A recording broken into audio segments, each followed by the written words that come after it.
झारखंड में लाभ के पद मामले में घिरे मुख्यमंत्री हेमंत सोरेन की सरकार पर संकट आने के साथ ही राजनीतिक गतिविधियां भी तेज हो गई हैं।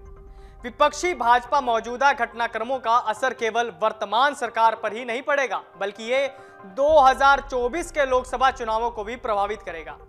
फिलहाल भाजपा ने अपने पत्ते नहीं खोले हैं और वो राज्य में नई बनने वाली तस्वीर के साफ होने का इंतजार कर रही है। विधानसभा का अंकगणित सत्तारूढ़ महागठबंधन के पक्ष में है। ऐसे में मुख्यमंत्री के खिलाफ फैसला आने पर भी सरकार पर ज्यादा असर नहीं पड़ेगा, केवल मुख्यमंत्री का चेहरा ही बदलने की जरूरत पड़ेगी। इसमें सबसे अहम झामुमो का अंदरूनी समीकरण होगा। हेमंत सोरेन और उनकी पार्टी का रुख और उस पर सहयोगी कांग्रेस का फैसला सबसे अहम होगा। बाहरी तौर पर तो राज्यपाल के फैसले का इंतजार हो रहा है, लेकिन अंदरूनी नेतृत्व बदलाव और भावी सरकार में भूमिकाओं को लेकर मंथन हो रहा है।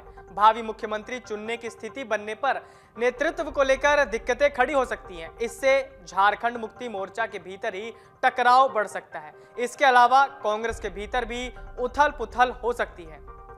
तो आइए अब जानते हैं कि झारखंड की सियासत में राजनीतिक स्थिरता कैसे बढ़ सकती है।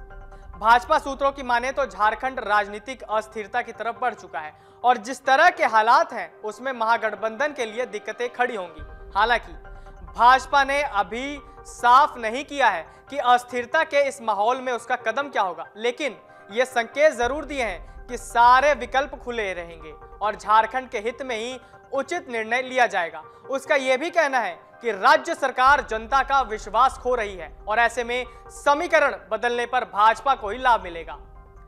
अब हम बात कर लेते हैं कि महागठबंधन का जो अंकगणित है वो कितना प्रभावी है।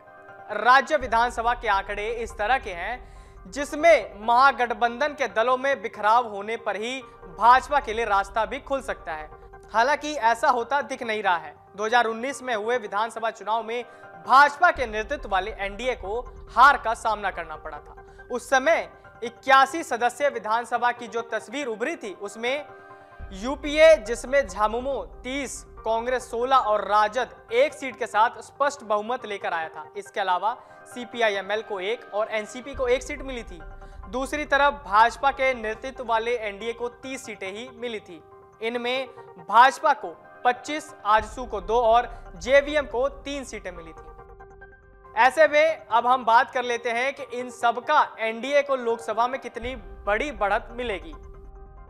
विधानसभा का लोकसभा चुनाव पर ज्यादा असर नहीं पड़ा। लोकसभा की 14 सीटों में से 12 एनडीए के पास हैं। इनमें 11 भाजपा और 1 आजसू के हिस्से आई थी। विरोधी दलों में कांग्रेस को 1 और झारखंड मुक्ति मोर्चा को 1 सीट ही मिली थी। ऐसे में लोकसभा और विधानसभा चुनावों के लिए अलग अलग स्थितियां बनती रही हैं। भाजपा का कहना है कि राज्य में जो माहौल है उसमें महागठबंधन में बिखराव से इनकार नहीं किया जा सकता। भाजपा इसका लाभ उठाने से चूकेगी भी नहीं। डाउनलोड करें अमर उजाला ऐप और पाएं खबरें लगातार।